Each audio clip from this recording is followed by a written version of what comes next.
Hello and welcome to this week's Property Deals Clinic. Today we're going to have a run through hopefully your potential sites, and we can give a bit of feedback and a bit of suggestions as to some ideas around how to sort of move them forward or appraise them, or hopefully answering any questions you may have.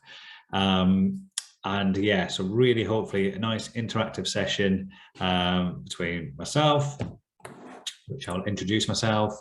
But before I do that, you will get the recording.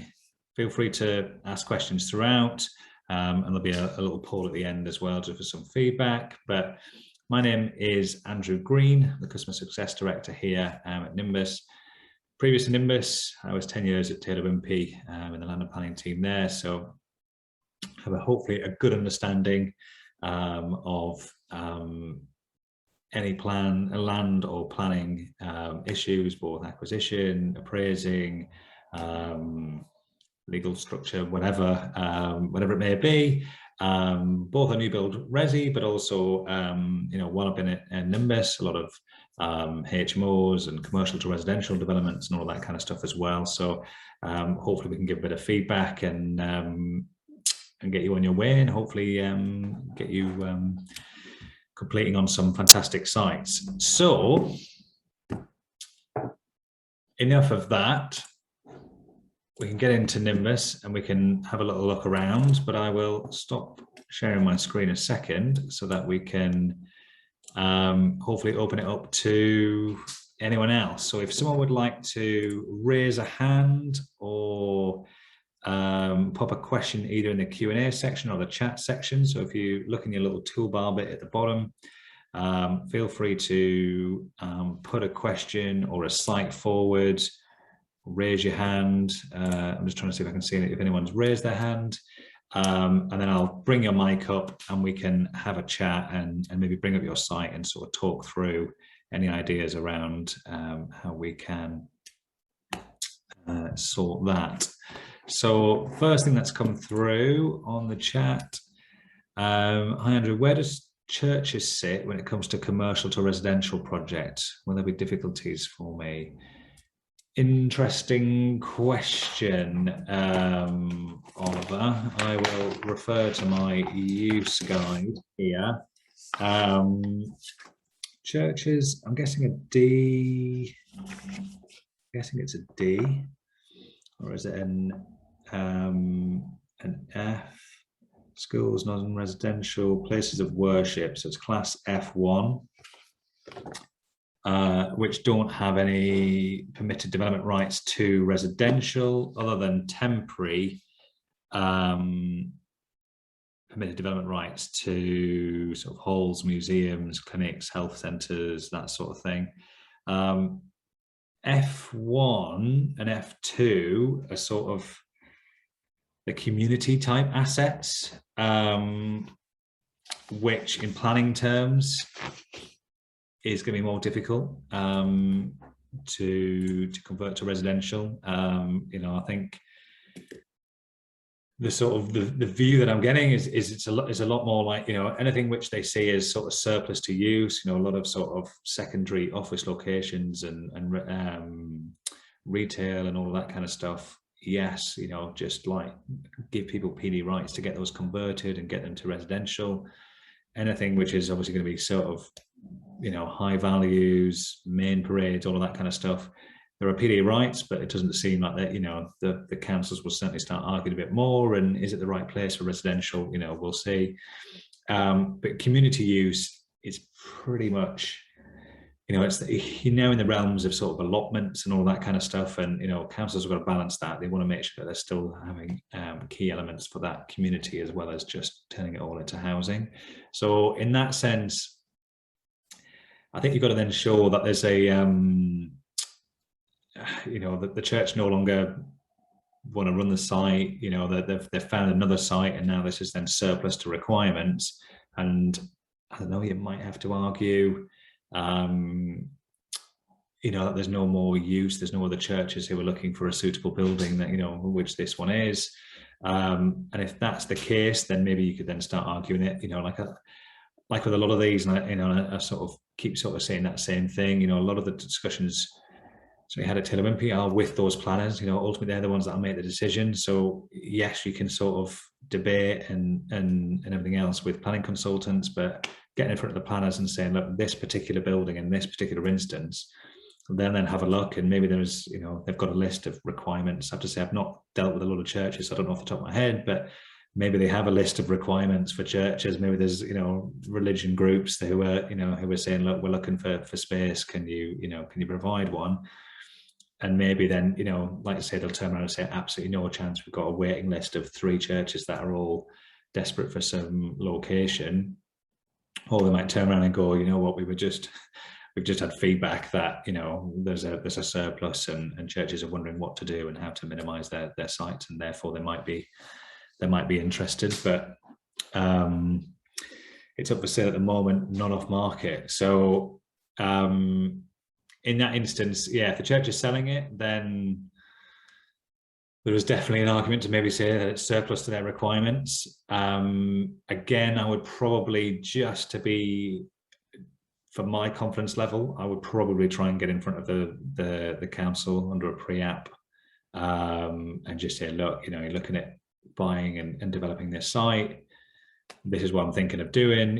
What's that sort of reaction going to be? What are the things they're going to sort of say, well, look, it contravenes X, Y, and Z policy. So then you can start to think, well, okay, but I think I can challenge that policy, or I think I can challenge that policy. Then you're going to have a much more confidence around what you can and can't do. So certainly jumping in there with the planning consultant, I think would be the way forward.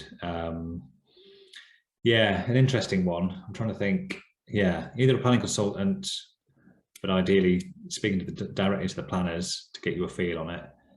Other than that, I'm trying to think if they're the sort of solutions.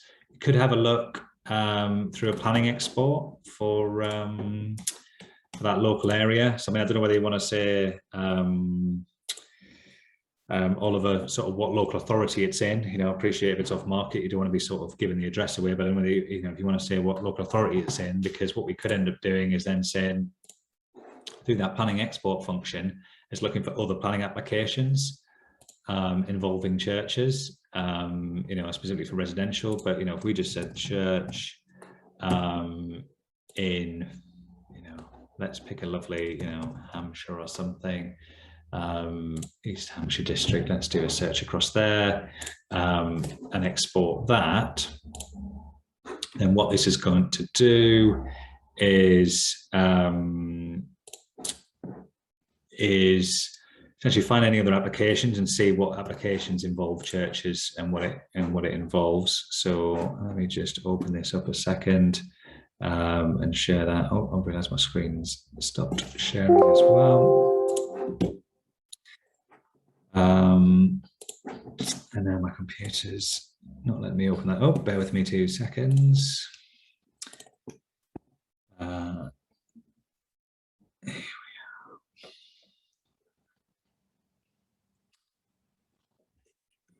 are. Clearly we need to feed my hamsters a bit more and get this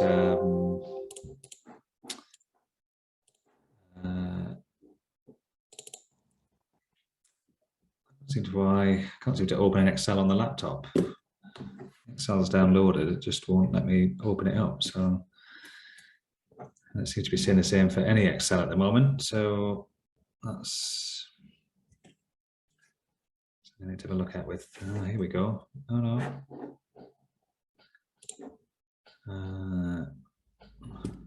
Sorry, bear with me 2 seconds while we try and get this to open up. Clearly, a little gremlin in the laptop rather than anything else. No, it is not wanting to open up. Let's just look at I want to try to download on a previous call, just even so I can just show you the Excel. If this doesn't work, then we might have to look at something else. No, my Excel keeps crashing, so I'm not quite sure what that's all about. Let me completely close down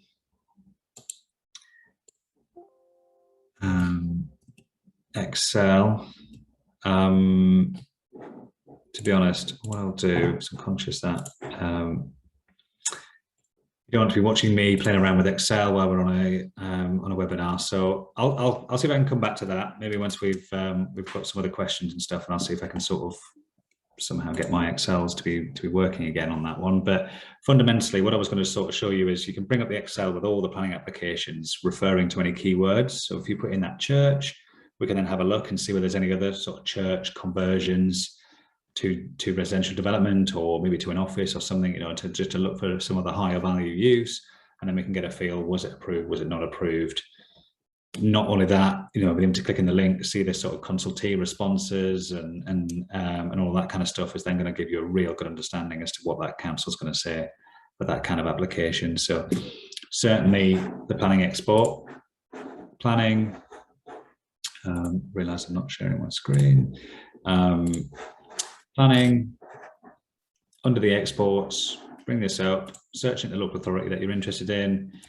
In this instance, like I say, search for that keyword church. If you're thinking of then residential, then obviously, you know, put all these other keywords in as well. But, you know, what I was going to do is just demonstrate, see what comes up with church and then explore that, you know, and then we can have either export or, well, if we did say East Hampshire, we could display it on the map and maybe then just click on the odd one and sort of see what comes up through that as well. So we'll let that whir away in the background and we'll have a quick look at it. So yeah, I mean, let's, you know, pick East Hampshire. I don't know East Hampshire at all, but you know, let's look at Borden here and hopefully this church doesn't seem to be a church, but planning history. Let's have a quick look. Change of use from retail to church ancillary use. So clearly, if it's in East Hampshire, they're moving to churches rather than moving away from them. You know, what's happened to this one? Let's have a look. We look at entrance. Yeah, I expected a lot of this. This is why, you know, I'd prefer to have seen it in an Excel list, because you can then very quickly just scan down and find the ones which are actually for development, you know, a lot of tree works and all that kind of stuff, as you would expect with a lot of churches. So you might not find anything, but it'd be interesting to sort of have a look and sort of get a feel for it, you know, and certainly doing that through the Excel would find out. So hopefully that answers your question, Oliver, and hopefully gives you a bit of guidance to where it is. Oh, I can see you've said High Wycombe, so apologies, but same thing applies. Do that search in High Wycombe, and then hopefully, yeah, you can get a gauge on High Wycombe's response to church redevelopment. Right, I can see Ian has his hand up, so I've just give you the microphone. Ian, hi there. Hi, can you hear me? Yes, I can, loud and clear. Oh, great. Yeah, it's just some quick couple of general questions, Andrew. Firstly, I note when you go onto the information panel, or some of the ones I've brought up in Central 7 Oaks, when you click under the environment part, it comes up with 100% greenbelt or 100% greenbelt coverage, I think is what it says. And yeah, you're coming up to 7 Oaks now. But I mean, if you just sort of click on maybe just on a random property there in fairly central 7 Oaks, I think, yeah, that's right. If we go on to environmental, you still got 100% coverage, but I don't think that can be, because I mean the town's not in the green belt, is it? No, it's not. That's an interesting quirk in the data there then. Yeah. So yeah, I wasn't aware of that, so I can raise that with our data team and just see what's because I mean I was looking at another one in another town earlier today, and that didn't seem to that didn't seem to I mean that just said not in the green belt, but I think most of the ones I've clicked on in Central 7 Oaks, and obviously you've got the built up town here, it says 100% coverage, or as I say, that can't be right, can it? Yeah, I mean, to be honest, it's absolutely not. And you can, obviously, we've got the overlay, so you can double check and have a look. And the overlay gets pulled directly from the government site in terms of whatever the map is. Yeah, So, funnily enough, I looked on my overlays just now. I'm planning, I couldn't find that, but overlays, if you go overlays, planning, and then greenbelt. I found it yeah, before. so it's, I don't know what's happened there. But anyway, I'll have to look again. that's available for everyone. So typically what I was half expecting was maybe something like this sort of Bitchit farm or whatever it was, Bitchit Green or something here, where any property here technically falls under the green belt, but obviously the house itself is obviously then would be removed out of the green belt. But the way that the council have done their green belt, they've just basically went, well, anything here is green belt, and so. Well, so if you something like Bitchit Green, I mean, there are properties there, but I mean, because I know Bitchit Green, I mean, it's a village basically. So, so the whole of it, they've got the whole of it's in the green belt, isn't it? But then, if you're looking to redevelop a particular plot within there, then obviously we'd say, well, look, this isn't, this isn't doing anything to the green belt, isn't providing anything to stop any urban, congregation of settlements and all of that kind of stuff. Whereas, if you said, well, look, I'm going to develop into this triangle here, then they're going to say, well, yes, it's it is going to have an impact. And then we'd start arguing it. So it's just the way some councils have done their green belt. But if there is instance where you think, hold on, I'm in the middle of a town here, sure there isn't a green belt, then absolutely check the overlay. Because this, like I say, is pulled directly from the site. What our data team do is then check against each title against that, and then flag it in the info panel. So clearly, I don't know. That's incorrect. Must be. Yeah. Whether there's some weird link or something going on here, or there's a. I think, I don't want to be smart, Alec, but I think they do need to look into that. Yeah. Correct. I'll absolutely raise that and see what's happened with the with the linking and that sort of crossover. But that's fine. Leave it with me. But did you say you had a particular sort of property or something that you wanted to use as? Not really specifically connected to the green belt, because can't be. I mean, one question I want to ask, because I'm just looking at various sort of hypotheticals at the moment. A lot of shops and so on, etc. So I don't just confine myself to Sevenoaks, but it's a fairly obvious place to start because it's where I live. But I noticed. I mean, you're saying on there, sort of, under the MA, you've got potential and an anticipated profit and so on. But I wonder, because one of the problems, I think, particularly the Sevenoaks councils, and I think they do require so many for each new development as a residential development, they require so many parking spaces. So in the sort of town centre, that's going to be hard to find, isn't it? So I mean, when you compile your MA list, I mean, you take that into consideration or not? No, so we'd like to say we're not pulling out various policies from all the different planning portals. It would be have to check that. I'd be interested, like I say, it's difficult to say, obviously I'm familiar with very similar policies in councils that I'm very much used to operating in, a lot of the Oxfordshire ones. Sure. And yes, like a 1 or 2 bed flat would generally have 1 car parking space, a 2-3 bed house would have 2 parking spaces, and then 4 bed plus would have to have 2 parking spaces and a garage, or 3 parking spaces or something. And different councils are very much different. The interesting thing, I've never come across it with the commercial to residential. Really? But like I say, every council is different. Like I don't know what.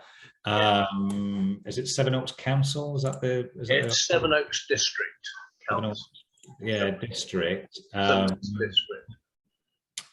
I'm just trying to think here. We could do a quick Google for parking policy, sort of PD rights, because the thing with the PD rights is I don't know whether you have to whether it still falls under that same policy or not. Because, like you say, a lot of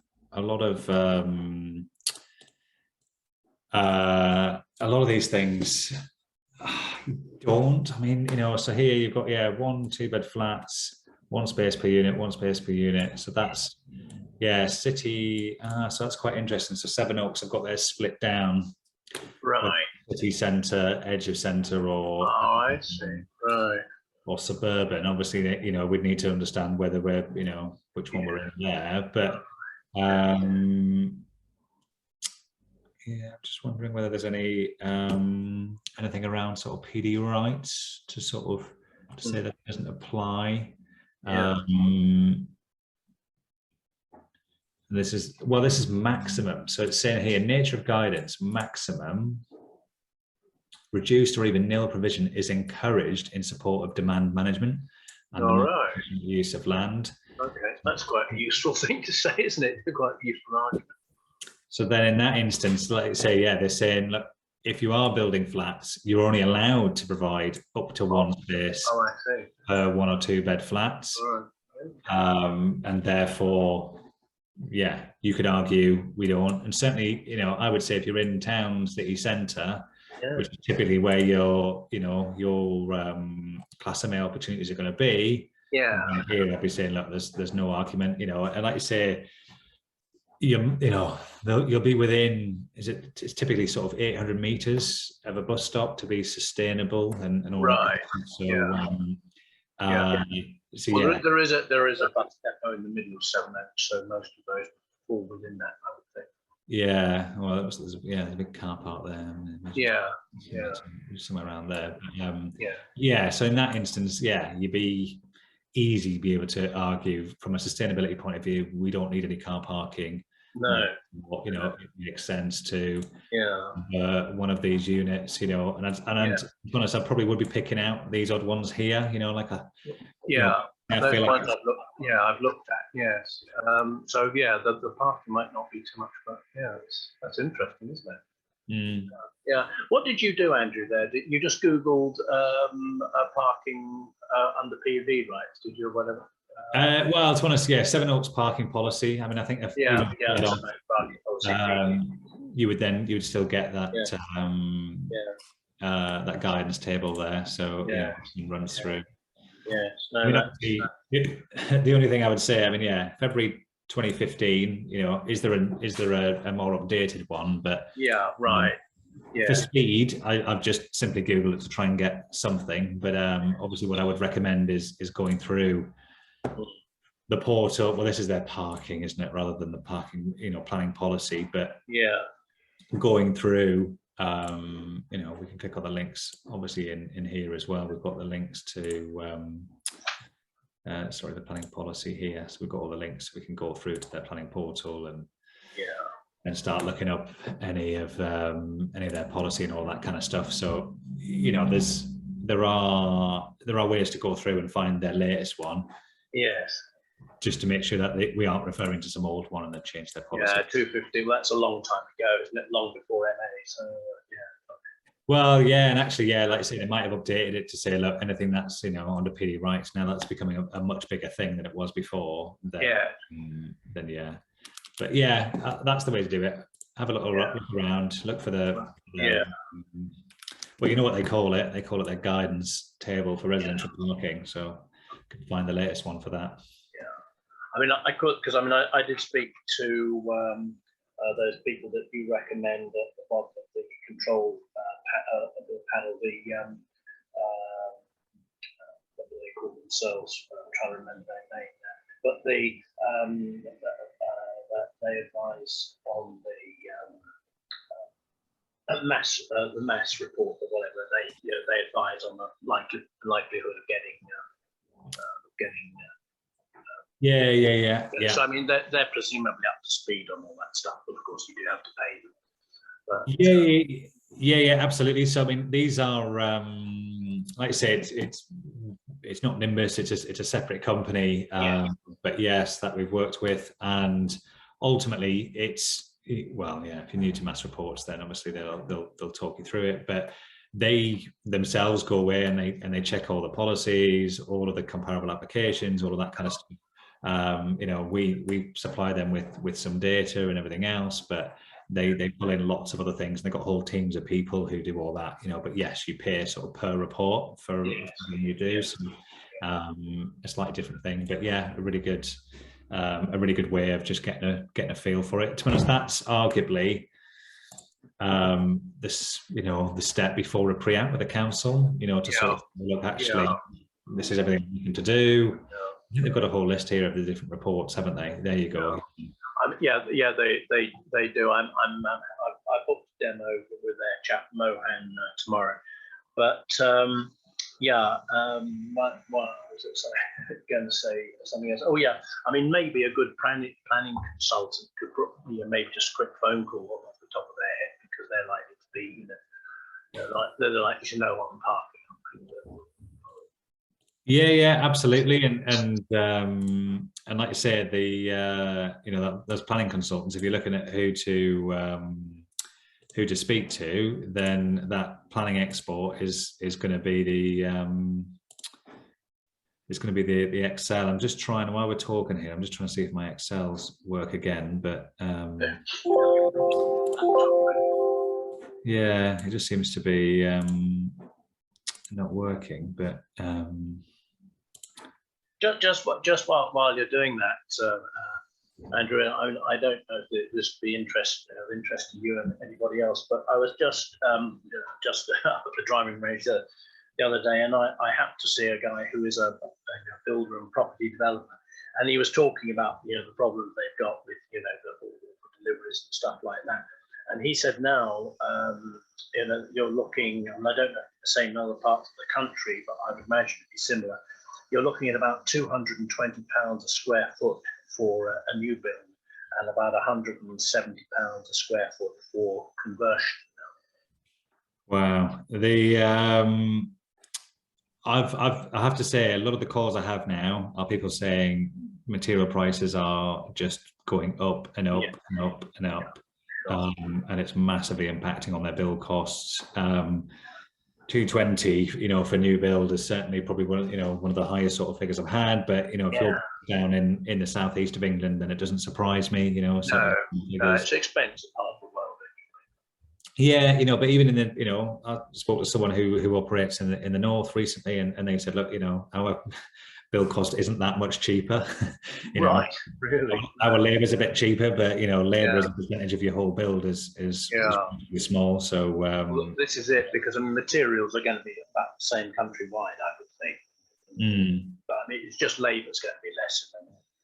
Yeah, and yes, like you say, maybe that spec you can get that spec a bit lower up north, to try and get that, because they're cheaper housing and all that kind of stuff. But I think it is a really tough time, and the one thing I'm hearing is landowners are still expecting eye-watering values, from land or property or whatever, and therefore it's quite a challenge out there at the moment, I have to say.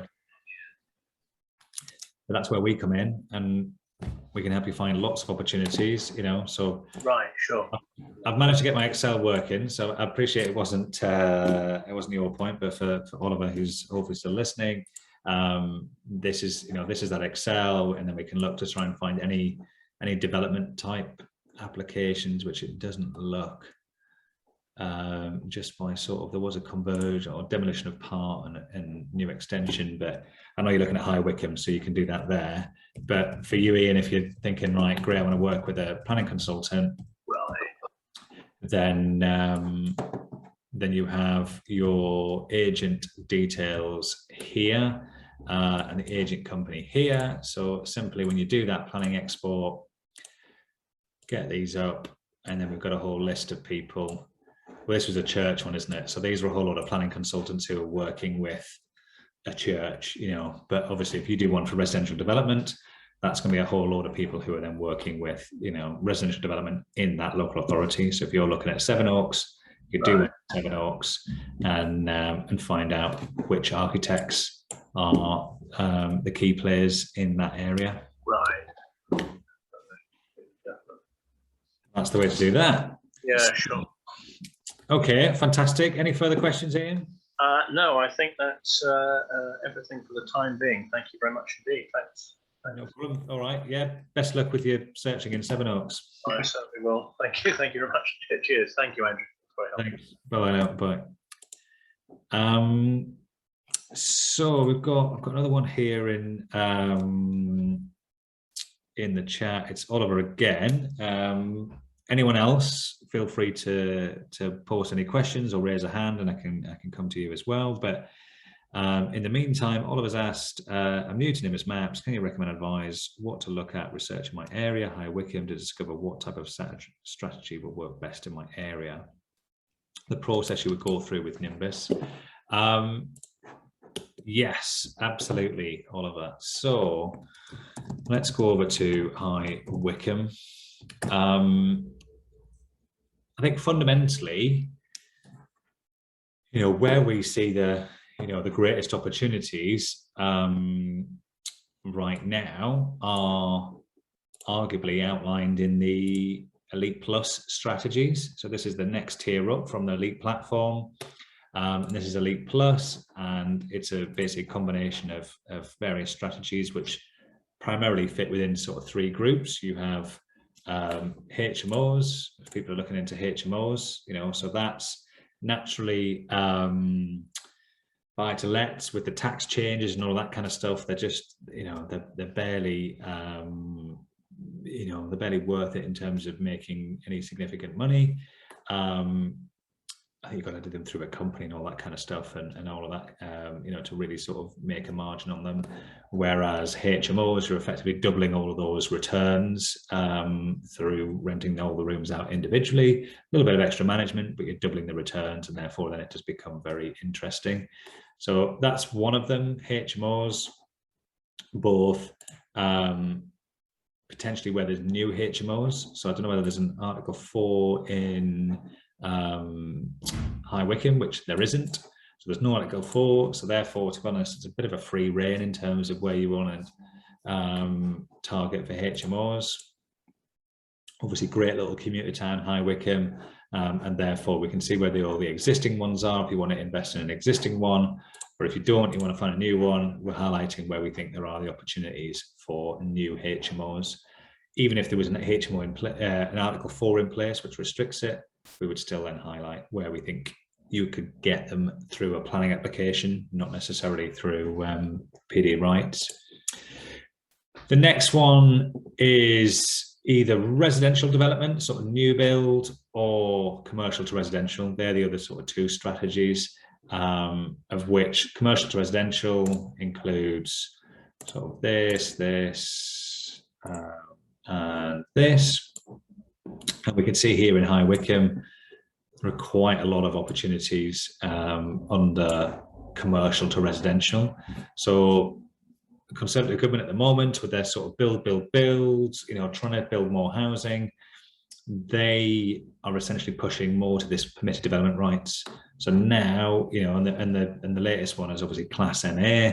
And this one, as we sort of briefly mentioned with Ian, who's looking at it in his area, Class MA is taking anything in Class E, which is shops, restaurants, banks, offices, all of that now falls under one use class, which is Class E for everything, basically.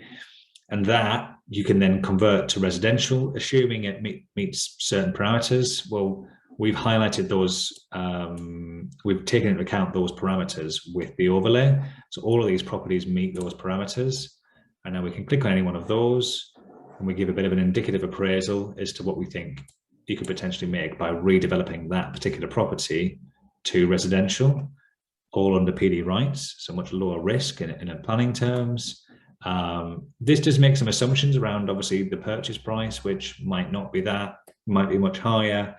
And I would imagine if you can potentially make anywhere near that kind of return, you might have to pay more for that property. But these are the assumptions we make to try and then work out where those opportunities are, rather than necessarily, we're not here trying to say to you, you must go and pay 167,500 to make this particular site work. What we're doing here is saying this is an opportunity where, from what we can guess, its existing use value is this. Therefore, this is how much you could make on it. in reality, you know, to convince this person to sell, maybe you call it more like, you know what, I'll make 250 grand profit, you know, and then pay them a significant sum to encourage them to sell. 250 grand for, you know, what would be, you know, work that you could do within a year. It's a pretty good return, and obviously then you can do more and more of those, you know. So the whole point with these strategies, and I think if you're saying, look, you're new, is we're highlighting where those opportunities are. Otherwise, you've got to do the sort of hard work of working out what's going to work in this area. So then, you know, using the filters, let's have a look at retail units, or let's have a look at offices and see whether they convert, or, you know, you're going to have to start searching, checking property by property. Is that one working? Is that one working? You know, which is much quicker than no tool at all, you know, so it's a massive step forward.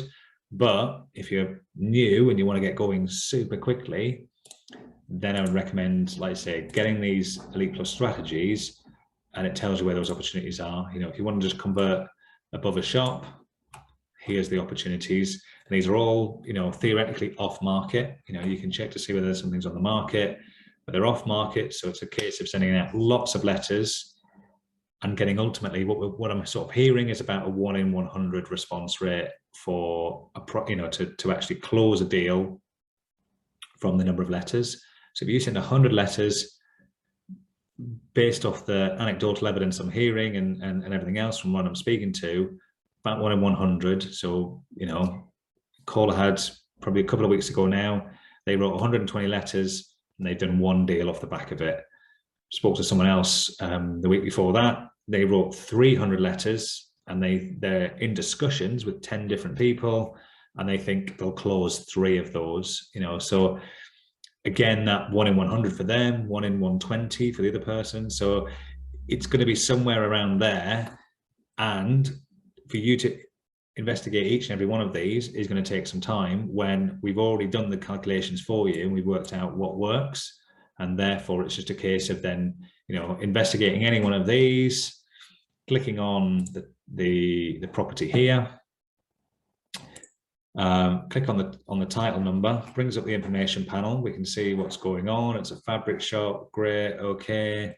You know, what kind of sort of commercial space have we got? We've got first floor, we've got ground floor, we've got some basement here as well. Fantastic. I think this would work. You know, if I was to get, you know, get this and convert, and as we just heard from Ian, conversion costs are 170. So clearly this needs, you know, reappraising, you know, with your own figures. But then there is, you know, even at 170, there's probably still 150 grand's worth of potential profit in that particular site. And therefore, if we do like it, we want to write to that particular person, add that to our workflow, save that as an opportunity, press save, sticks a pin on it, and now it's saved within that workflow. And now you can see here, it's just a case of working through that map, finding all those opportunities across the map, saving all the ones that you want to write to. And you can see here, I've now got 30 in my basket. And then I can now do various things. So if they're all private owners, I want to buy the titles, I can do the bulk purchase through here to buy their titles. This will give me their name and address, because bearing in mind, you know, when we looked on here, if I just close all this off, was this one owned by a company? It's a private owner. So again, you know, we could write to this particular property, but maybe Ahmad Fabrics, are, you know, living in, you know, this house here or something. But we don't, you know, we wouldn't know that. If we handed that there, the manager of the shop could just say, yeah, whatever, sling it in the bin. I'm not going to bother handing that to the owner. Whereas this way, you're going to get their name and address through buying the title. Now that we've got their name and address, the one thing, the beauty with Nimbus is, once you've bought all the titles to get their names and addresses, if you download into Excel, it takes all this information, including all the names and addresses of all the titles you've bought, puts them all into the Excel, all split out into the different columns, allowing you then to go and work with an online, you know, mail service such as Stamp or UK Mail. You know, there's lots of different ones. You give them the Excel spreadsheet of all the names and addresses all split out. You give them your letter, you could be writing 300 letters by Sunday, you know. And certainly, like I say, with one of those strategies, I know this is just one of them, but there's, like I say, if you went for commercial to residential, for example, which personally I think, you know, is a slightly lower risk in planning terms, there's huge amounts of opportunity right across High Wycombe. And not only that, you know, yes, you want to be in High Wycombe, but I'm sure you're more than willing to sort of travel half an hour, 40 minutes or something. So then you start getting into sort of hopefully some nice little villages and towns like Marlow and Henley and all that kind of stuff that's all around here as well. Bourne End, all really nice high value areas. I'm quite sure where this is, just Maidenhead or something, isn't it? Maidenhead and Slough and all that kind of stuff. So all moving further up the M40 into Stokenchurch and Tame and all that kind of stuff, and Chinner and all that, you know. So all of a sudden you can be writing to hundreds and hundreds of properties to get the one that works. And all of these meet that criteria of that PD rights. So you're not having to then sort of have all that risk of then going, well, does this one work now that they've come back to me? You know, they all fundamentally work. It's just about getting under the skin of it. You know, this is a data science approach to property finding, rather than when we haven't manually gone out and checked each and every one of these properties, but from the information we have available on that property, it's telling us that it meets the criteria of the PD right, and we've done a little appraisal on it, and there's potential profit in there as well if we were to convert it, i.e. the existing use value isn't so high that if we were to convert it, you're not going to make any profit, because the landowners, you know, the property owner's just going to say, well, you're kidding me, aren't you? It's worth, you know, £300 a foot as an office, and you're only offering me, you know, £250 a foot, you know. So we've taken that into account as well. So fundamentally all work. The one thing, like I say, it always needs an extra bit of due diligence, because we don't know if actually it's, you know, like I say, it's adjacent to a massive railway line, and actually the values aren't what we think in here, because they're going to have all these trains going by every day. So if we were to build you know, some apartments here, we're not going to get £460 a square foot, which is the, you know, the new build pricing in High Wycombe. We're probably more likely to only get 385, and therefore it might impact on the appraisal. So that's where I would focus. Hopefully that, you know, I sort of talked about lots of different strategies, and you, like you say, Oliver, you can try them all out, have a little play around, check on lots of different properties you know, properties you're aware of, you've heard that might be coming on the market, whatever. But for me, this is such a quicker way of just saying, right, where are the opportunities? Like, that's where they are. Done. Don't need to worry about, you know, all right, clicking on every single one of them. You can just look at that straight away. Okay, I can see your next comment here, Oliver. Very useful, thanks. Out of interest to use another software for fully appraising the opportunities once you've identified it through Nimbus. If so, you can recommend. To be honest, it's one of the things we are looking at next as a company. Is certainly what's prompted it is more this. The more we get into sort of these indicative appraisals, and the more people say, well, you know, like Ian mentioned, with sort of 170 and £220 a square foot, we've got a conversion cost here assumed of £100 a square foot. You may turn around and go, well, look, I've spoke to a builder, and, you know, he's offered me 150. He's offered me a great price or whatever at 150, you know, which in the southeast sounds like a good deal now, but you're going to look at this and go, bloody hell, I'm getting ripped off. I'm paying, you know, sort of 50% over the odds. But the key thing really is, rather than us trying to sort of say what that is and always trying to keep up with, you know, what the latest build cost figures are that get published, we're going to try and switch this on its head, so it becomes a bit of a sort of a tool where you can put your figures in and just work out whether it works for you or not. So that's something the guys are looking at, where then if you click on a property, you'll be able to run a quick calculation, quick appraisal for it, for that. But, you know, back in my old Taylor Wimpy days, we had, you know, big internal pieces of software that were hugely complicated and everything else. But it just boils down to the calculation that's on here. It's what's your GDV? You know, what is it you're going to build on there or convert it to, and how much can you sell that for? Then we get our GDV. How much is it going to cost to deliver that? What is, if there's a if it's a commercial property, what is that commercial property? You know, what are you going to agree, you know, to buy that commercial property at? Then that's how much profit's left. Or the alternative way is if you say, well, how much can I offer to purchase this property for? Is then just swap these two round and then make an assumption on how much profit you want to make. So let's say 25%. That means I'm going to make 500 grand or whatever this happens to be. You know, I'm going to make 500 grand on this one. So then it ends up being 5.5 million minus your 1.2 minus your 500,000 profit, then reveals that you could be paying £3 million for this particular property, you know, if you want to do it that way. And then, you know, all it is, that's the fundamentals. It's then just, well, you can get much better at working out, well, you know, how much stamp duty have I got to pay on the property? How much tax am I paying? What are my fees for architects and planners? And actually the grounds, you know, is really tricky here. So my usual £150 a square foot's now 170 and all of that kind of stuff. It just, that's all these appraisal tools are. They just get more and more complicated around what are all the different costs involved to make up that one, and what are all the you've got all your acquisition costs as well, your legal fees, your stamp duty fees, and all of that kind of stuff as well. Just building upon those. So, you know, there's, like I said, there's nothing I would necessarily recommend too much other than this big enterprise piece of software that, you know, we had in Taylor Wimpy, but I think you've got to be the, you know, Taylor Wimpy size before you'd start really getting the most out of that particular software.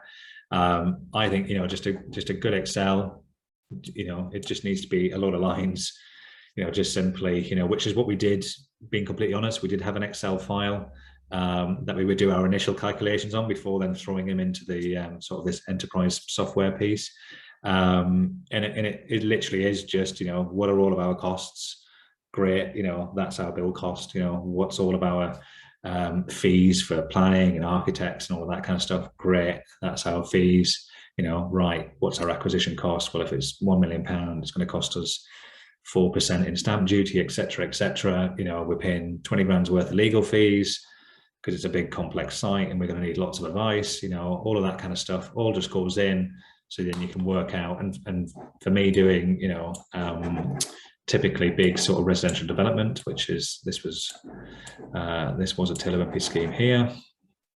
You would then be working out how much you could pay for the land, you know, so we would then be sticking the profit in and saying this is how much profit we want to make out of this site, and therefore how much could we then offer that landowner, you know, to convince them to sell it to us rather than anyone else, or, you know, if we were in a competition or whether we were one-on-one. But I think just building up a little Excel table yourself, Oliver, I think is certainly the first step. And then, to be honest, if you keep an eye on Nimbus Maps, we'll hopefully have something a bit more robust that you can then start using through Nimbus Maps. You know, when you click on a property, you know, it can load in the figures and then start playing around with them yourself to make it any tweaks, you know, relative to what you're doing, you know.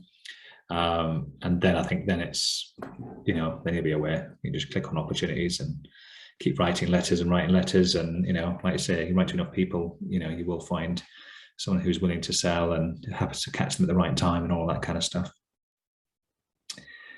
Right, I feel like I did waffle on a bit there, Oliver, but what I would say as well is, you know, like I say, this is to run through, you know, any deals or any questions people have, but you know, if you are new, definitely book in with the team. We can run through one-on-one, maybe more specifically around, you know, what kind of strategy might work, you know, in your area, what you're comfortable with, all of that kind of stuff, and, you know, and look at that, and obviously get it set up for you in Nimbus Maps as well, and get you going and all that kind of thing. So I would definitely recommend you have a chat with one of the teams separately to the webinar, and we can sort of see if we can help you even more with that as well. But hopefully that gives you a good steer for now and gives you some inspiration. And likewise, anyone else. We do have another sort of 9 minutes before I schedule to finish today's session, and I've got to jump onto another meeting. But are there any other questions, either through the chat or the Q&A session, or anyone else wants to raise a hand and ask some questions? You know, I'd like to thank Ian and Oliver for your questions. Like I say, this works as an interactive session, and if someone wants to suggest a location and see how we'd appraise it or something, feel free to make any suggestions. If not, we can close it 5-10 minutes early, and I'll leave you to hopefully spend more time finding properties and assessing properties on Nimbus maps. But happy to be here to be a resource for anyone. Is that you raising your hand again, Ian? I think. Well, yeah. If I just could quickly, Andrew, just on the costs again that you were going through and mentioning with Oliver, and I think if I understand you correctly, maybe revising your MA panel there so people can put in their own figures.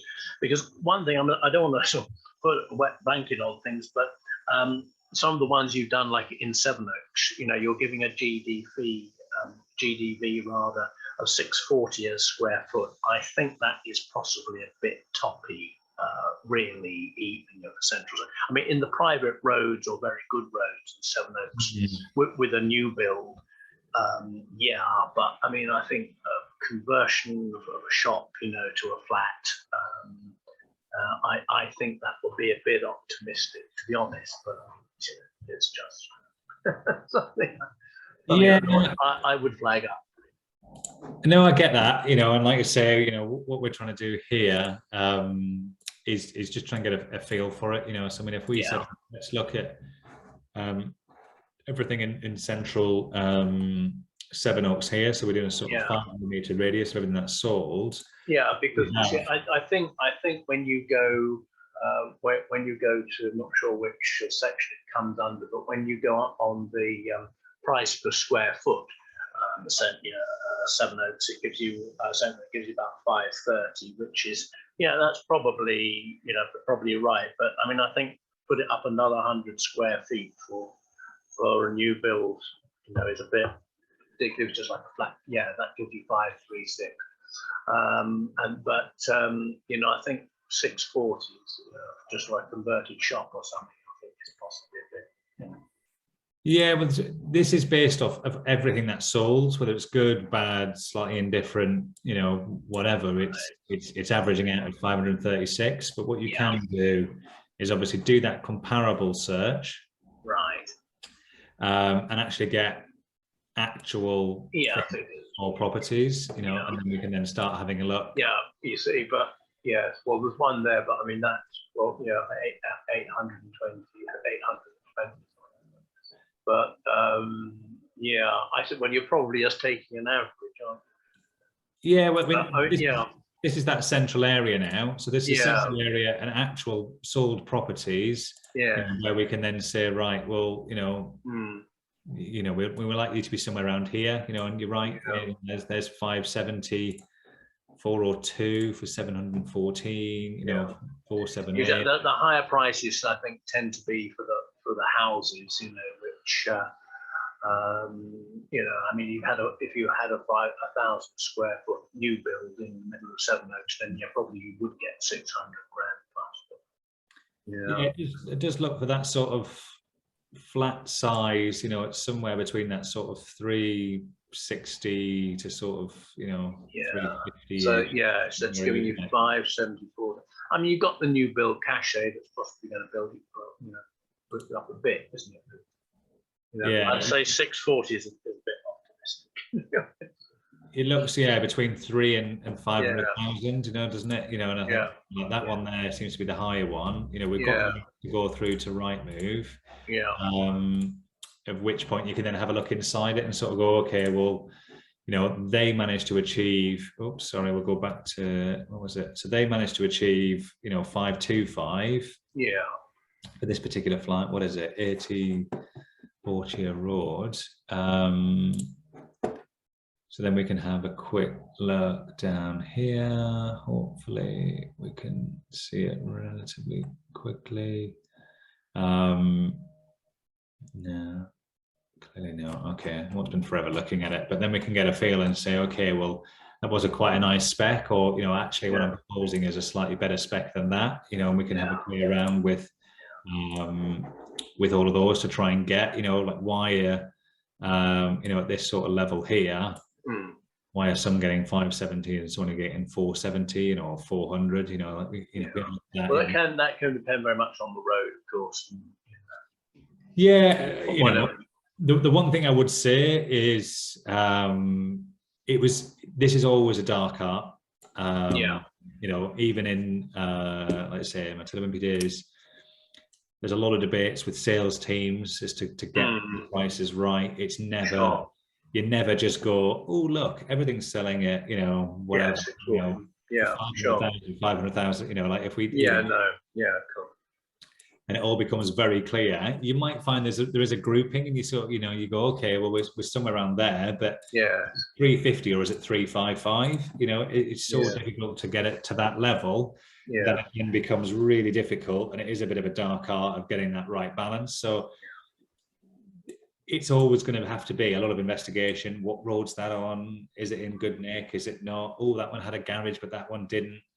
Honestly, you can go really detailed if you want, but if you're talking 1 or 2 units, you know, and you've got the other thing I was, you know, one last sort of point from me before we close this is then you've effectively got 2 appraisals. You've got your one appraisal which you'll do, you know, to sort of say, look, this is what I think it's worth, Mr. Landowner or Mr. Property Owner.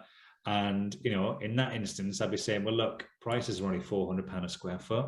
That's all I'm going to get for these apartments, and therefore this is all I can afford to pay. When you go into your investors and you know, in the back of your mind for yourself, you'd be like, well, look, you know, some people are getting 665, you know, so I've got to find a way of building this. I'll get 665 rather than 400, but as long as you can buy it on 400 and you only get 560, great, you know, we've done really well. So there's always that there's always those 2 figures in the mind. You can always play it down or you can play it up.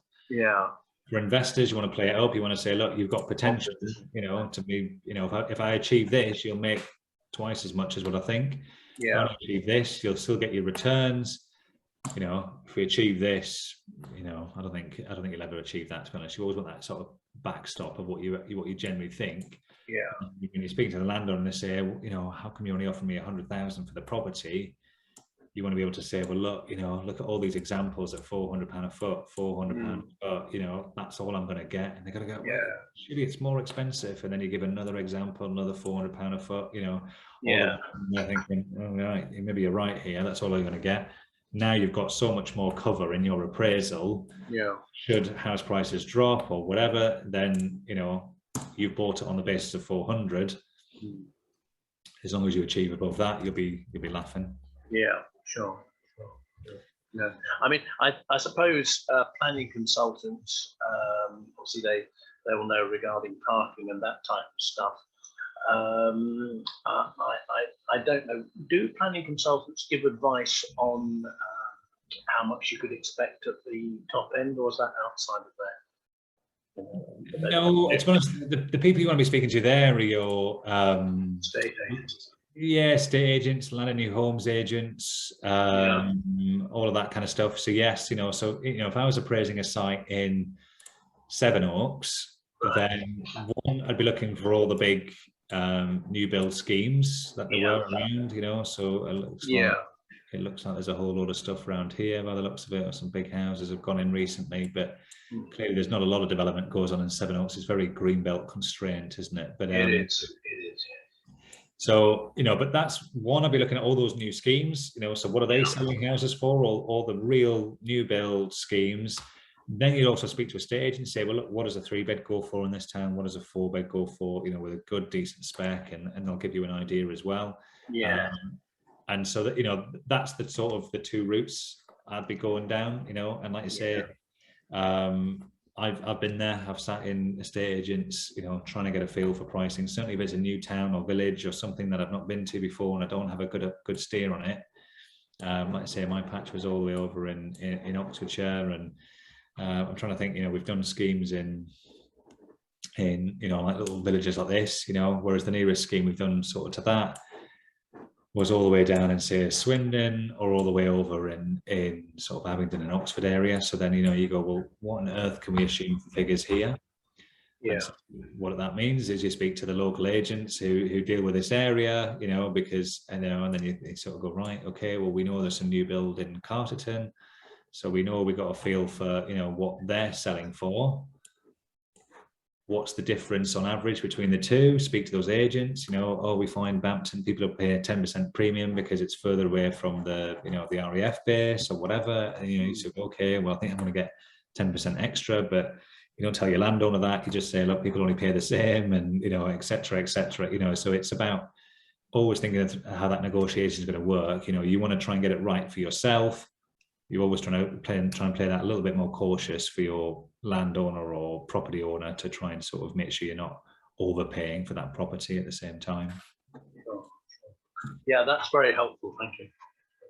Okay, fantastic. Right, we are a few minutes over, so but thank you, Ian. Appreciate your questions, and it's great to hear from the users like this. And oh, sorry, Conrad, new to Nimbus 2, is there any way to see rental data for Resi in the overlays, or is it only through other sources? So very quickly, we do have residential yields. That's across areas. So a bit like with the average pound per square foot, this is telling you on average, all the properties in this area are coming out at 5% on average in here. And then if you click on it, it gives you the breakdown depending on whether it's a flat or a house and all that kind of stuff. So you can then hopefully guide. So hopefully that helps you, Conrad. But again, what I would recommend with all of this is, and I'll run a poll here, is certainly saying yes to the poll that's running now. Would you like to know more about Nimbus Maps? Click yes, and what will happen is one of the team will then try and get in contact with you, give you a bit of a you know, either give you a one-on-one demonstration of the platform, or been able to then sort of find out a bit more about exactly what you're looking for and how we can either help you with that if we can. Oh, I've got someone who has raised a hand. Yao, is it? I feel like I'm not pronouncing that very well, but I have unmuted you. So Yao, I'm going to say, if that's how you pronounce your name, feel free to unmute yourself, and then you can talk if you like. Maybe not. Let's say on your little panel at the bottom, there's a little mute symbol. That's Can you hear me loud and clear? Hi, can you hear me? Hi. I'm new to Nimbus. Okay, fantastic. And I've been using for the past 2 or 3 days, or should I say? Excellent. And what I want to do is to find if I can book for someone to have a session with me. Yeah. For 1 hour, so to help me to calculate the value of any deal I've found it.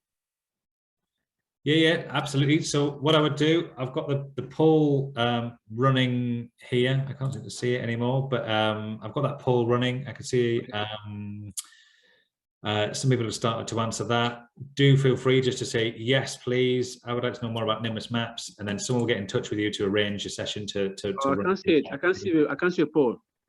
You can't see it? Okay. What I'll do then is I will put a link. Okay, I can see it. That's fine. What I'll do, I'll also, for everyone else, if you've not done that and you want to make sure that you do get a call, I'll put a link in the chat. Feel free to click on that, and that will enable you to book a call in at a time that suits you. So rather than us trying to contact you first, you can get booked in directly with the team using that call. So feel free to use that, or say yes.